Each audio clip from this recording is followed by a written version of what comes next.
So it's no secret that on this show, we tend to lean slightly democratic in our policies and our political perspective. You know, we don't pretend like we're super conservative or anything like that. And it turns out that we're right. So Bit anticlimactic, really. yeah, big surprise there. Thanks for listening to the Spectrum. And that's you'll hear the from us again perspective. next week. Yeah, exactly. That's the end of the episode. So we say that because I think for a lot of democratic policies, like not only do they like seem like the right thing to do, but they also seem like the right thing for people's welfare and ultimately for people's lives. Yeah. But it's not always like we don't always have a study to point to that says this democratic policy is good for people. Some of them are based on intuition or economic studies or things like that. Yeah. But And we can definitely look at some general numbers. Yeah. For example, if you look at the Center for Disease Control, the life expectancy per state, if you look at the top 10 states in terms of life expectancy, one of them is a red state. Yeah. Yeah. And if you look at the bottom 10 states in terms of life expectancy, one of them is a blue state. Mm-hmm. Yeah, and I think I think that's really like interesting, and I think life expectancy is a cool way to sum it all up. Basically, we have like it's a really strong proxy for welfare, not only and like well-being, not only because it's hard to argue that someone has high well-being if they're dead, but also because it just captures a bunch of economic, political, social inputs that the government has the ability to influence and control. Yeah, I hear that is a pretty major health issue, and it's actually the leading cause of death for everybody. Yeah, is ultimately death itself. And so it's a little depressing being a Democrat or a liberal leaning podcast where we assume that our policies are good for people, and yet the United States, relative to other high-income countries, has been at the bottom of the pack and getting worse in terms of life expectancy for a while. So in 2016, American we here women, on the pod are pro-life. We're pro-life, way more pro-life than people that are capital P, capital L, pro-life. So women had an average life expectancy of 81.4 years, which is 3 years below the female average for other high-income countries, and 5.8 years below the highest life expectancy country for women. And life expectancy for men in the United States is 76.4 years, which is 3.4 years below the average male life expectancy for other high-income countries. We have been at the bottom of the pack of the 22 highest income countries since the 2000s. And that's a bad indicator for American well-being. And fun fact, the average life expectancy for a U.S. senator is 20 million years. Exactly. That's also the same length of time that they will serve in the U.S. Senate.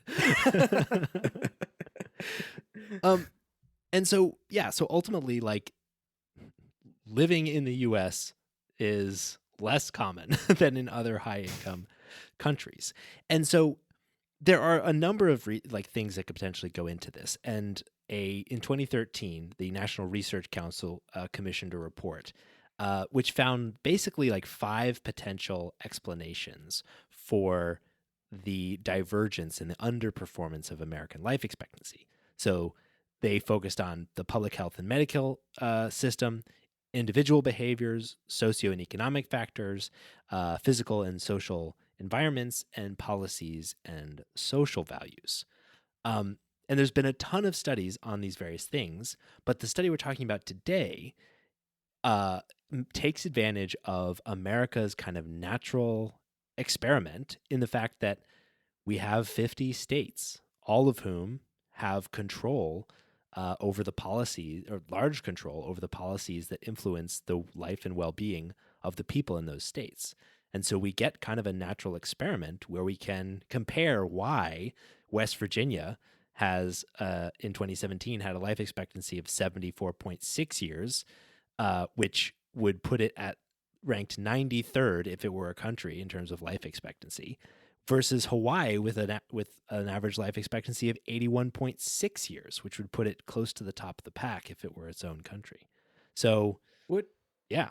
Which one thing that I found kind of interesting about this entire topic is that it actually proved a law of nature that we've discussed on the pod several times. Mhm. It's called the Reagan rule.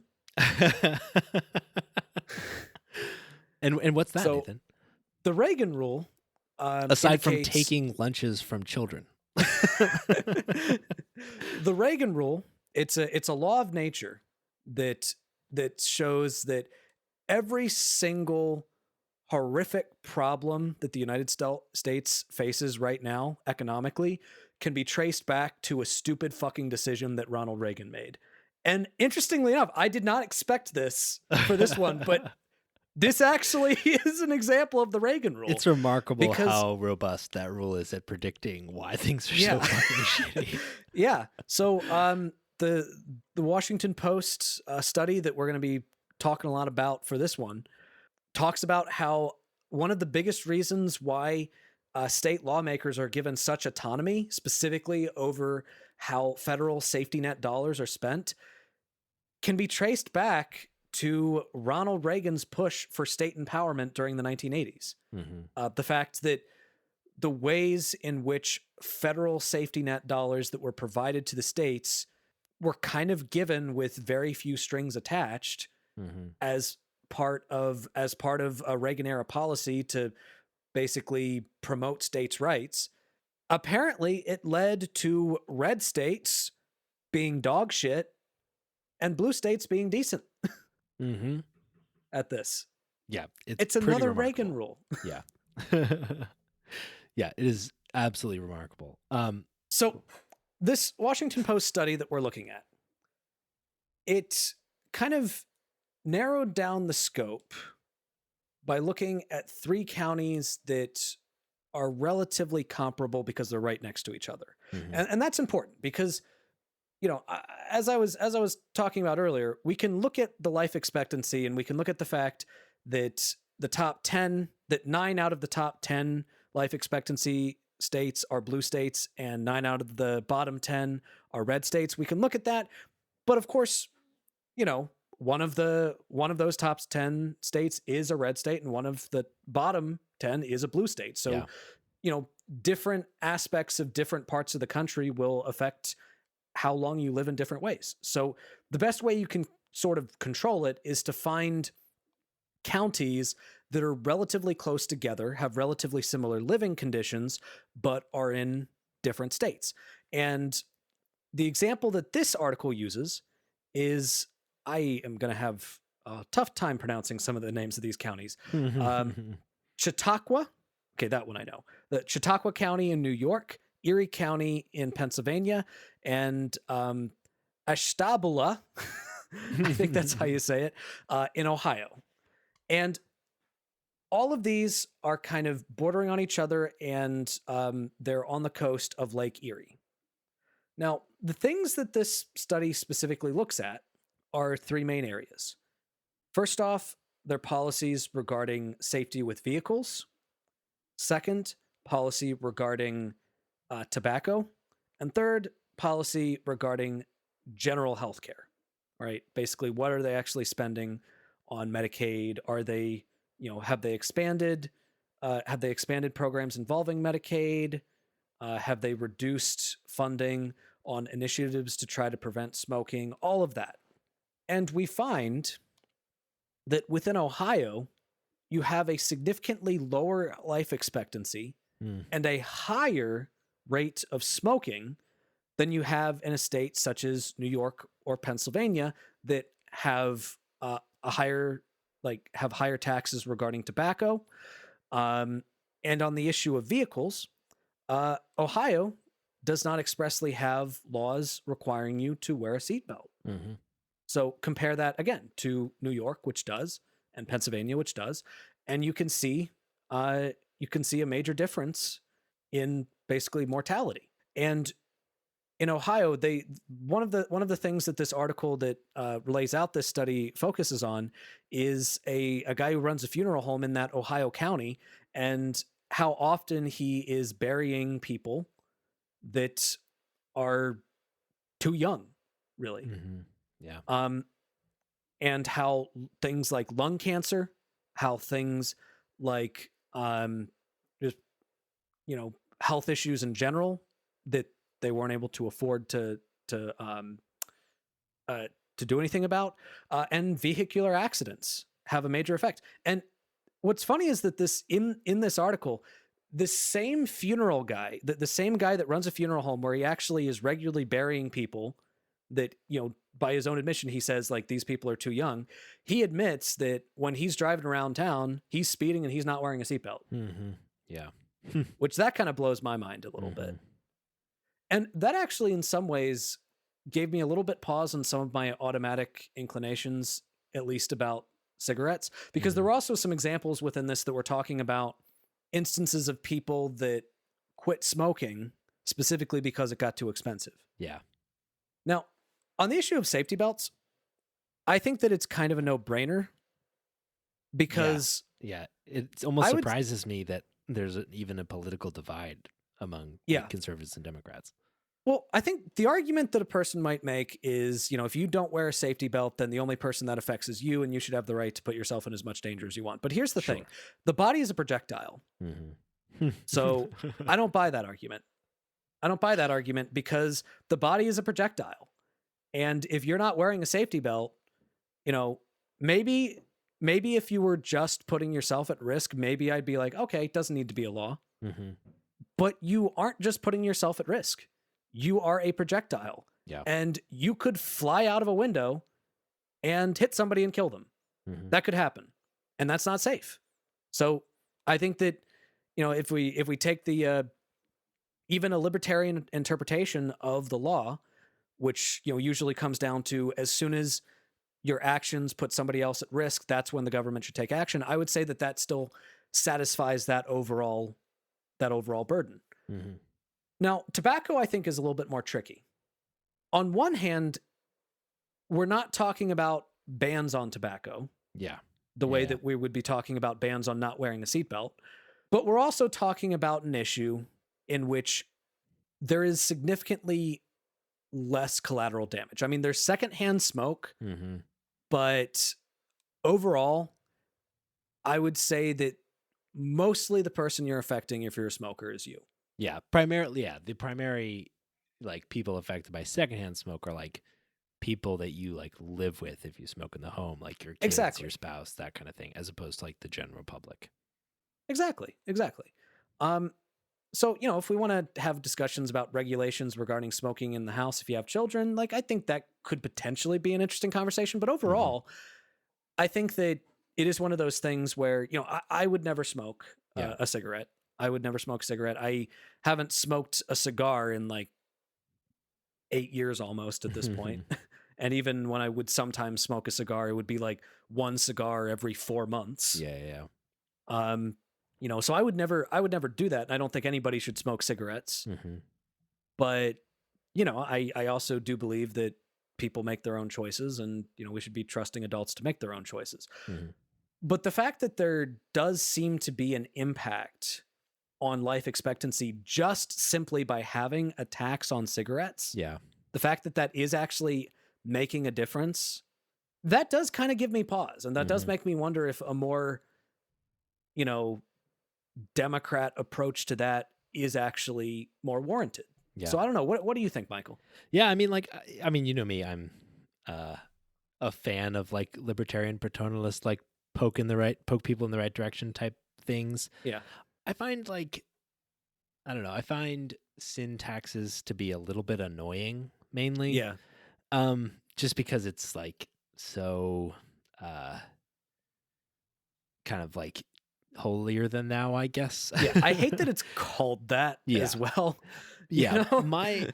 The thing for addiction with me though, like that makes it more complicated. Like if we're talking about a recreational thing that people can use that's like not good for them, but you know, you know, not like doesn't gain control over their lives, then it's like, okay, well, maybe we shouldn't be judging so much. But the fact that like, it's an addictive substance where like it's often that you'll be targeted with advertising when you're most susceptible to it, when you're like a youth, and then you become addicted and it becomes like a lifelong thing that shortens your life. Like all of these things kind of make it seem like it's something that the government should be pretty proactive about. Yeah. But again, I don't know. I think it's like limit the impact of advertising, even prevent companies from Yeah. advertising for cigarettes. Like I think there are a lot of ways to go about it, Yeah. that don't just make it worse for the lives of the people that have already had their lives shortened. Yeah.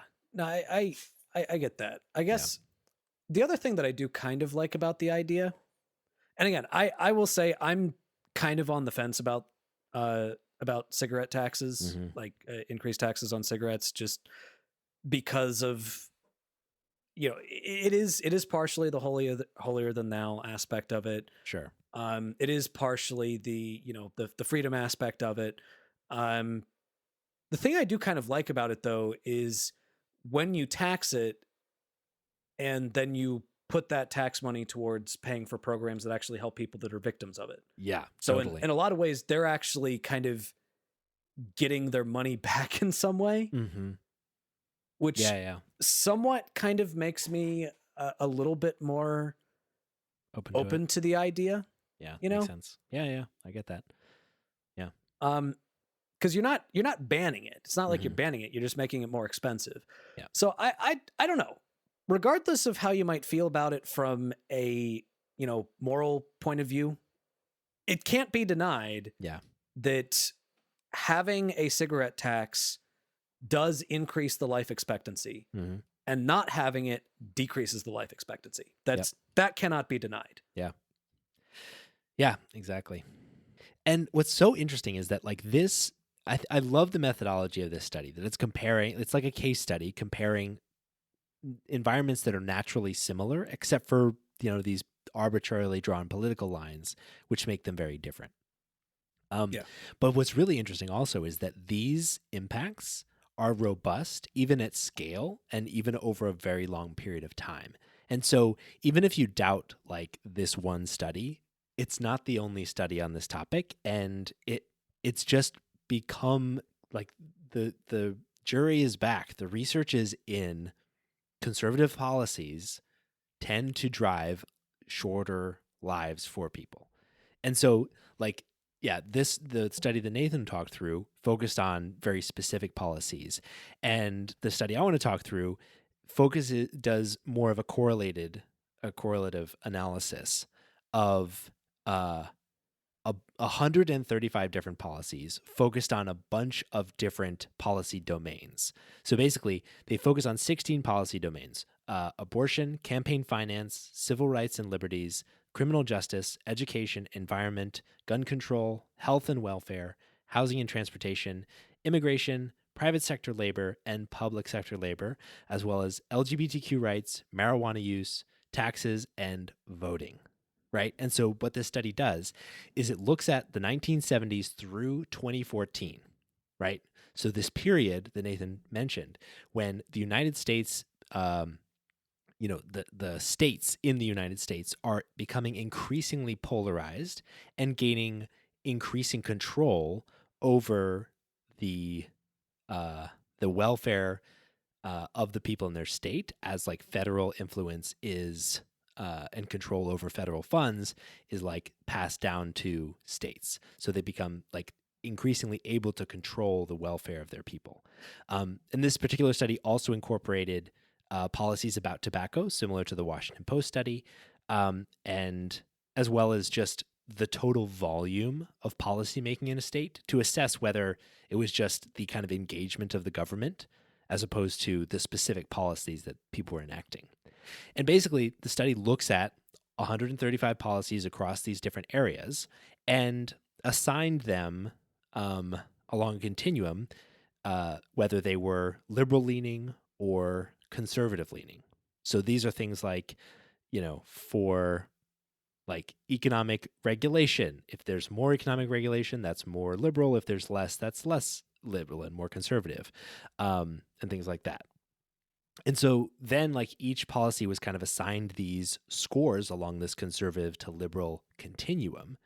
And then basically each state kind of received a score of how liberal their policies were over this time period in any given year versus how conservative they were.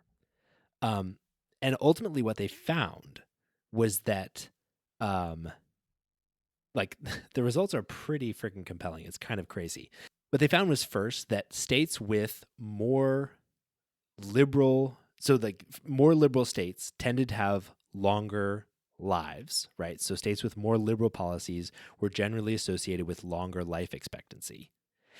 The second thing they found was the more liberal version of these policies that was used in these states tended to also be positively correlated with longer life expectancies. So if you have Medicare for all, for example, which is not actually in the study, but this is just illustrative. If you have Medicare for all, that's a longer life expectancy than if you just have a public option, and that's a longer life expectancy than if you just have private insurance. So they found that positive correlation there as well. And this one's crazy. They also found that these findings of life expectancy were nearly twice as impactful for women relative to men. So more conservative policies shortened women's lives more than men's lives.